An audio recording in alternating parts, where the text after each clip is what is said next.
The Grumman F8F Bearcat was one of the most advanced piston-engine fighters ever built, but it arrived too late to make a mark on World War II. Designed as a lightweight, high-performance successor to the F6F Hellcat, it first flew in 1944 and entered service only after the war ended. But imagine if it had been ready a year earlier, in 1944. The timing would have placed it squarely in the heart of the Pacific War, where carrier battles and kamikaze attacks demanded faster, more agile interceptors. This what-if scenario opens fascinating possibilities. How might the Bearcat's early arrival have changed naval air combat, influenced Japanese strategies, and reshaped post-war aviation? The Bearcat was designed with a single goal: to out-climb, out-turn, and out-fight anything in the sky below 25,000 feet, powered by a Pratt & Whitney R2800 double Wasp engine. It combined raw power with minimal weight. In testing, it outperformed almost every piston fighter of its era, reaching 455 ms and climbing to altitude faster than the F6F or F4U Corsair. In 1944, such performance would have given U.S. Navy pilots an edge against Japanese fighters like the A6M0 and Ki-84. If introduced earlier, the Bearcat's speed and maneuverability could have drastically reduced American losses, especially during intense operations such as the Philippines Campaign and the Battle of Okinawa. By 1944, the U.S. Navy's fast carrier task forces were dominating the Pacific. Yet, they faced persistent threats from enemy aircraft and kamikaze attacks. A 1944 Bearcat would have transformed these operations. Its shorter takeoff and landing distances meant more fighters could operate from smaller carriers, increasing air group efficiency. The Bearcat's superior rate of climb would allow pilots to intercept enemy bombers faster, protecting fleets more effectively. This could have reduced damage to U.S. ships during late war battles, preserving valuable resources and lives. The Bearcat's agility also meant better air superiority over island targets, making amphibious assaults safer and faster. One of the deadliest challenges of late 1944 was the kamikaze campaign. Japanese suicide pilots targeted Allied ships in desperate attempts to slow the American advance. The Hellcat and Corsair were capable defenders, but the Bearcat's quick acceleration and climbing ability would have made it an ideal interceptor. It could have risen rapidly to meet incoming kamikazes before they reached the fleet. An earlier introduction might have reduced the devastating toll at Lake Gulf and Okinawa, where hundreds of ships were damaged, with Bearcats in action. The psychological and tactical effects of the kamikaze threat might have been significantly minimized. If the Bearcat had appeared in 1944, Japanese pilots would have faced an even steeper challenge. The A6M0, once dominant, was already outclassed by late-war Allied fighters. The Bearcat's combination of speed, climb, and durability would have widened that gap. Japan might have been forced to change tactics, avoiding dogfights entirely and focusing on high-speed hit and run-or-night operations. The psychological blow of facing yet another superior American fighter could have lowered morale among Japanese aviators, accelerating the decline of Japan's air defense effectiveness by mid-1945. Although primarily a Navy aircraft, the Bearcat's early debut might have also influenced the European Air War. The U.S. Navy's success with the Bearcat could have inspired the Army Air Forces to adapt similar lightweight fighter concepts for escort duties. A faster, more efficient piston-engine design could have complemented the P-51 Mustang's long-range role. With its climb rate and agility, the Bearcat might have excelled in intercepting V-1 flying bombs or defending bombers over France and Germany. While unlikely to replace existing fighters, it could have refined piston fighter doctrine across Allied forces. Introducing the Bearcat in 1944 would not have been simple. Aircraft production was already stretched by Hellcat and Corsair output. Replacing or supplementing these models mid-war would have required major logistical shifts.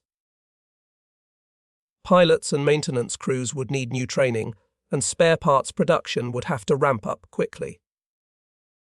However, if the Navy had prioritized the Bearcat earlier, say, by speeding prototype testing in 1943, it might have entered combat squadrons by late 1944. The potential combat benefits could have outweighed the temporary disruption to existing logistics chains. A 1944 Bearcat might have accelerated the end of the Pacific War. Superior air cover could have reduced losses in key amphibious invasions, enabling faster island captures and shorter pauses between offensives. With Japan's air power crumbling earlier, US bombers could have operated with fewer constraints.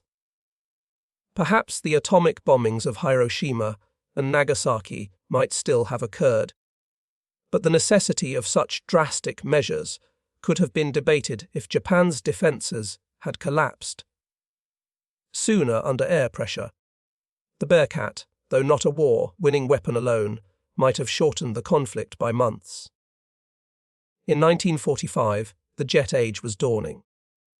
The arrival of the Bearcat just as jet fighters appeared made it an anachronism. Brilliant, but too late. Had it entered service in 1944, however, it would have represented the pinnacle of piston-engine technology at a time when it still mattered. Its dominance might have delayed the urgency of transitioning to jet aircraft within the Navy. Perhaps early jets like the F-H Phantom or F-J Fury would have been developed more slowly.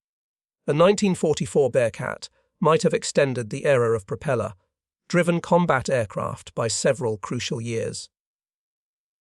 Pilots loved the Bearcat's handling characteristics. It was light, responsive, and forgiving, a pilot's aircraft. Introducing it in 1944 could have boosted morale among naval aviators tired of the heavier, less agile Hellcats.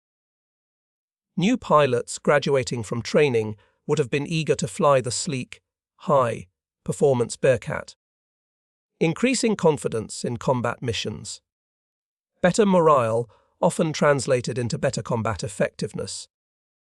With a plane that could outperform any Japanese counterpart, US Navy pilots would have felt nearly invincible by the war's closing months. If the Bearcat had seen combat in 1944, its reputation would have been legendary, like the Mustang or Spitfire. Combat experience would have validated its design, influencing post-war piston and early jet fighter development. Nations rebuilding their air forces might have sought similar lightweight, high-climb designs. Instead, because it missed the war, the Bearcat remained a footnote in history, admired but unproven in battle. An early debut could have given it iconic status as the final and greatest propeller-driven combat aircraft of World War II. For Grumman, a 1944, Bearcat would have solidified its reputation as the undisputed leader in naval aviation technology. The company might have gained even more influence over post-war Navy fighter programs. The lessons learned from combat experience could have shaped the design of future jets like the F-9F Panther and F-1F Tiger. The Bearcat's performance data might have informed aerodynamic research that benefited early swept wing jet designs, giving Grumman a stronger position entering the Cold War. An early Bearcat could also have been shared with Allied navies, particularly Britain's Fleet Air Arm. British carriers operating in the Pacific struggled with older aircraft like the Seafire. The Bearcat's short takeoff run and rugged design would have suited British carriers perfectly. Joint operations between US and British forces using the Bearcat might have improved coordination and air superiority, further tightening the Allied grip on the Pacific by 1945. The Bearcat's delayed entry means its potential impact remains speculative. Yet, thinking of a 1944 debut reveals how timing can define technological legacies. 1 year earlier could have turned a forgotten aircraft into a historic game changer. Its unmatched speed and agility might have saved lives, shortened battles, and cemented its place among the greatest fighters of the war. The Bearcat's story reminds us that even the most advanced technology must meet history at the right moment to fulfill its destiny. In the end, the idea of a 1944 F8F Bearcat is a powerful example of how small changes in timing can reshape history. Its combination of lightweight design, raw power, and naval versatility represented the peak of piston-engine evolution. Had it entered combat during the crucial final year of World War II, it might have altered both tactics and timelines across the Pacific. While history unfolded differently, imagining the Bearcat's earlier arrival highlights the thin line between innovation and irrelevance, and how sometimes being just 1 year early could change everything.